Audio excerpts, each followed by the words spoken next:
So sorry, I'll be the formal start. Good afternoon, everyone, and welcome to the webinar on fundamentals of modern energy storage. So it's a level 9 course, and it's provided by ATU Donegal. So my name's Aaron Glenn, and I'll be providing the guide through this course for the next 20 to 30 minutes.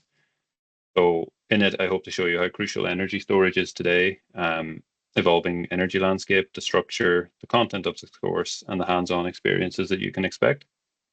By the end of it, I hope you'll have a clearer idea of what this course is and how it can accelerate your career or your further studies. So let's just get started. Here's a quick look at the agenda for today. First, we're going to highlight why energy storage is so critical in modern power systems. I'll then walk you through the structure of this level 9 course, so what we teach, how we teach it, and the various hands-on elements. So that includes there's either going to be a lab or a field trip, but I'll deal with that further into the webinar. We'll talk about career prospects in energy storage. So this is an area that's expanding rapidly.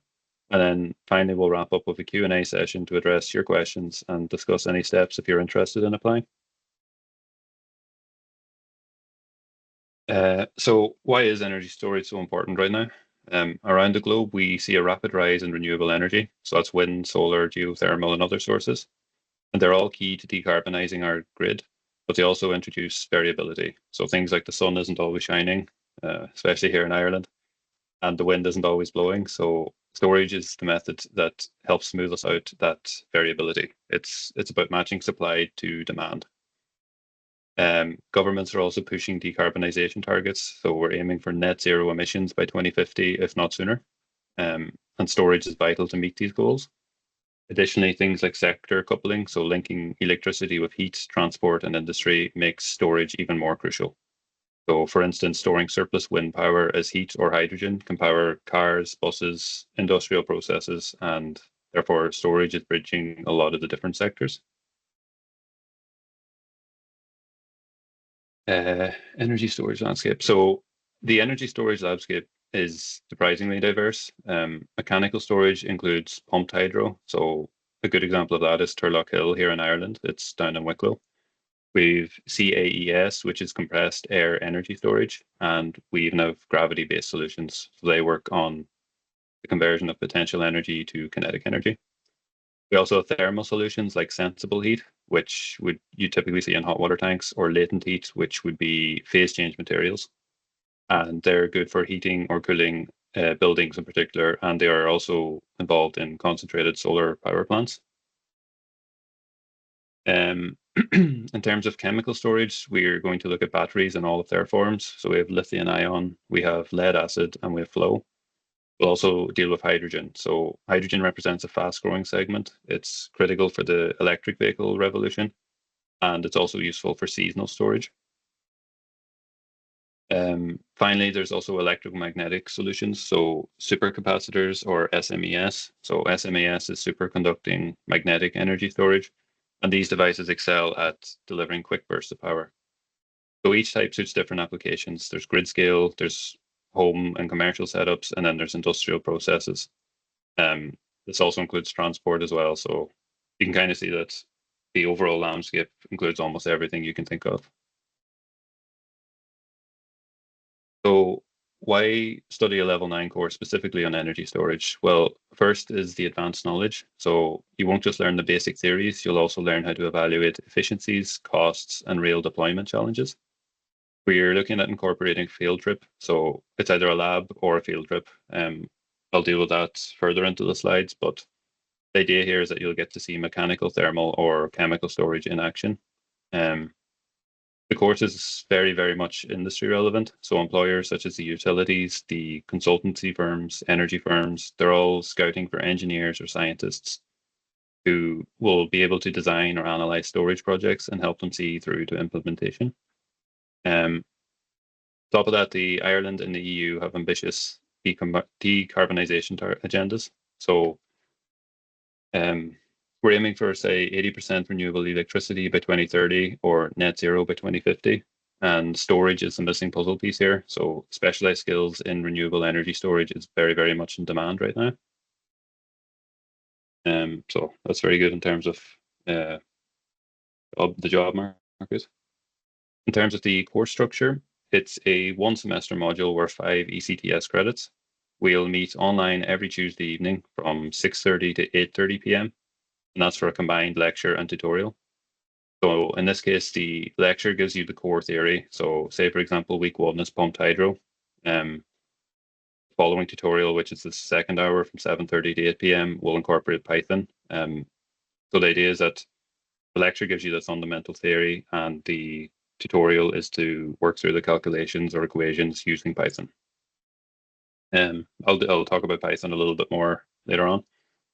Then there's also a field trip or lab element. So in terms of commitment to the module, it's fully remote, 2 hours per week with, I'll deal with assessment as well, but that's going to be multiple choice questions. But there is going to be a one-person in-day commitment, and that is either a lab, which would be situated in ATU Donegal in the Letterkenny campus, or a field trip. It's almost, if I had to say, probably 90% confirmed that it will be a field trip to Turlock Hill in Wicklow. So that will be a Saturday, either on week 6 or week 7, but I have a timetable further in just to remind you of that. But that's just to reiterate that it's a fully remote course with a 1 day in-person commitment. And I'll talk about assessment later on a little bit more, but it's going to be entirely MCQs or short quizzes plus a final project based on Python. That'll be based on whether or not there's a lab or a field trip.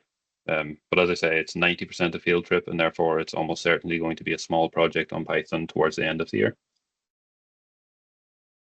So here's the week by week breakdown. So weeks 1 to 3, we look at mechanical storage. So that's pumped hydro, compressed air, etc.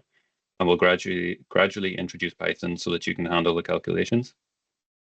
Weeks 4 and 5 tackle thermal concepts, so sensible and latent heat, ice storage, phase change materials, etc. Week 6 is the field trip, we'll say. Here's where you'll see the mechanical systems in operation. So that'll be a trip to Turlock Hill in Wicklow. Week 7 onward, it's chemical storage. So that's batteries, hydrogen, and synthetic natural gas. Week 9 covers emerging ideas like gravity or electromagnetic solutions, so up and coming ideas. And then it wraps up with efficiency, economic analysis, and real world case studies. And then week 12 is finally a revision week that just ensures that any preparation required for final assessments is covered. So that's a 12-week course wrapped up. Regarding assessment, the module is designed to keep you continuously engaged rather than having one high stakes exam towards the end, say like the Leaving Cert, for example. So you'll do MCQs or multiple choice questions every week, covering the topic. So if week 1 is on pumped hydro, the tutorial will be based on Python doing calculations on that, and then you'll have a multiple choice assessment due for the next week of it. So in that case, it would be, for example, it's typically an online portal where you'll have to answer between 8 and 12 multiple choice questions. They'd be taken from a bank of maybe 40 questions. So the idea is that the assessment is done individually and not in groups. So everybody should have their own bank of questions. And on the off chance you do have a similar question to somebody else, the numbers are changed, so your answers are therefore different. We're also finalizing whether you'll have a lab-based reflection or a short Python assignment related to the field trip. So I'm probably harping on a little bit here, but it's almost certainly going to be a field trip. I've been in contact with Turlock Hill and they're happy to oblige. It's just finalizing a few details. So in that case, you'd be combining theory and practice, ensuring you understand the math behind it and you can actually apply it to real data.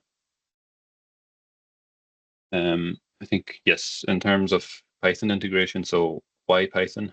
I guess it's mainly that in many engineering roles, you'll need to automate calculations, run scenario analyses, or visualize data quite quickly.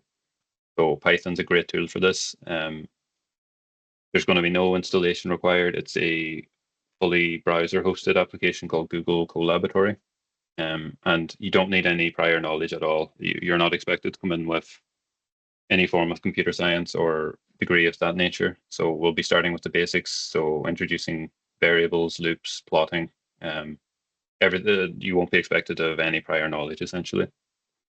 And Python's obviously a very sought after skill in engineering. So it combines technical knowledge with data analysis, and that's key to the job market, I suppose. If you have any questions, I'll have a slide at the end, but I think typically Python scares a few people off, but in this course, the idea mainly is the renewable energy. This is just a skill that you pick up along the way. Real world case study. So this is just reinforcing that we're not just talking theory. So you'll see real world examples here, like Turlough Hill in Wicklow, which is our Ireland's pumped hydro example. We'll also discuss large battery deployments like the Hornsdale site in Australia. We will look at Denmark and see how they effectively use thermal storage. And then we'll also analyze the EU's big push for green hydrogen, so the Green Deal. And then the idea is that by analyzing these case studies, you'll learn how economic factors, policy incentives, and technical data all interact. And it just helps provide a bigger picture to the energy storage market. So I suppose one of the most important takeaways from this type of thing is that in terms of career, the energy storage market or sector is booming. So grid scale batteries, hydrogen production, mechanical expansions, etc., everything's ramping up quite rapidly. Future roles might be with, say, the utilities, so they're balancing the grids. You could work with a consultancy firm doing feasibility studies. You could work in manufacturing, actually building these technologies like batteries, electrolyzers, things like that. You could even work for the government, who would be shaping the policies that bring about these changes. So the idea is that our graduates will combine technical engineering knowledge with practical data analysis and an understanding of energy economics, which is ideal for bridging the gap between pure engineering and strategic decision making. In terms of the prerequisites, so who's this course for? I suppose we're looking mainly at engineering or science graduates, so people with that type of background. And if you have industry experience in energy, power systems, or any relevant sector, the course does acknowledge recognition of prior learning. In terms of academic qualifications, you'll need a level 8 qualification with at least AH 2.2 or equivalent. And if you're an international applicant, you will need a IELTS. So that's the International English Language Testing System, and you'll need a score of 6 overall, with no component below 5.5. So if this suits your background, we would encourage you to apply as soon as possible, as places can fill up quite quickly. And yeah, I think that's a good overview of what we have entailed. And yeah, if I'd say I'd open the floor now to any questions that you might have with regards to course content, the lab, field trip, career options. And I've left my email here as a point of contact. So if you don't have a question right now, but something comes to mind, just feel free to contact me. And yeah. Thanks, Aaron. Anybody, any questions?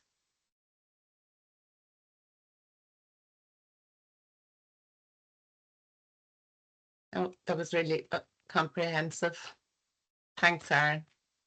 No problem at all. If anyone does have any queries, please contact us here in GreenTech SkillNet, and we can send you the application link. Thanks very much.